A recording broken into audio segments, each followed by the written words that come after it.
Now you have something to pitch for next season. A whole Cyborg doing Prince episode. What else?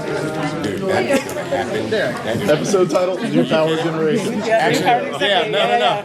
It's good. He's gonna wear like lace over his eye, over his other eye, and never talk to anybody from. It's like you can talk to me, but I can't look at you. Get one like little swoop of hair over the metallic part of his. Man, this interview's gonna get weird. I hope that you guys aren't the people that are like, oh man, the show's just not serious anymore because this interview's gonna be weird, y'all. This interview's gonna be about as off the rails as it gets. I think that's weird because I remember when Teen Titans first started, people were mad that it wasn't serious enough, and now they're mad that Teen Titans Go isn't serious. Well, I was just telling somebody, I was like, this Teen Titans started like in the '60s, okay? Yeah. And it wasn't, and there was no Beast Boy and no Cyborg and all of that, and then it changed in the I don't know, '80s or something, and then it changed again in the '90s, and then in the 2000s when we did the animated show. We totally did something divergent from the comic books, and so it's it's innate in what Teen Titans is. It's constantly changing. It's constantly pushing. What teenagers do is they look at the past and they say, you know what? Screw that. We're going to do our own thing.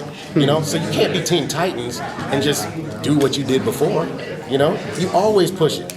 So when we're done with the series, we're gonna do it again, and like I said, we're gonna do like a Food Network show. It's practically a Food Network show. We got a meatball episode coming up. We had the pies, rhubarb. I don't know if you've ever had rhubarb pie. It's horrible. So that's the essence of Teen Titans. It's about changing it up. It's about pushing the boundaries. What went through your mind when you did hear about the new direction for it? Were you? I was so happy. Because these characters, these people that my castmates are some of the most fun I've ever had. Working. Not that what I do is work anyway, but really, when the five of us get together, we have such a good time. It's we could probably, if we just went straight did it, we could record these episodes in, I don't know, a half hour or an hour, but we're constantly riffing off of each other. The producers are great about just letting us improv, just let us, do what we want because we've been doing it for a long time. We know each other really well. We know the characters, and I think Hendon rewrites every line of Starfire, just because she knows how to, work the grammar. Because she's a genius anyway.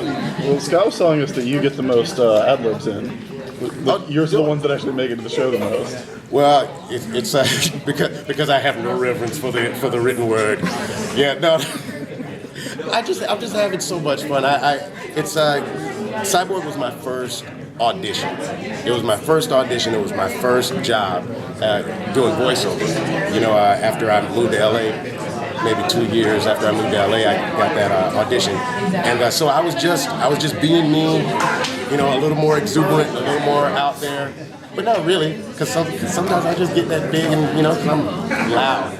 I'm just loud and a happy guy most of the time, and so it really was kind of an extension of myself, and so I guess whenever I get that impulse, I just kind of blurt it out, And fortunately, this show is just nuts enough that they just throw that stuff on in there. We start singing songs. We made up songs like in the moment. It's been great. Do you have an interview song that you'd like to sing? The Roundtable Press Room song? A Roundtable Press Room song. I love to do an interview sometime. I love to sit at the table now every night. I like y'all, you like me. Let's do it up, wait and see what the next episode gonna be. That was an excellent close. Thank you very much. Oh wow! I'm so sorry, guys. I talk too much, and then we don't actually get to spend time. But come check out my movie. I produced an award-winning sci-fi film, Astronaut: The Last Push. Oh, nice. Out September.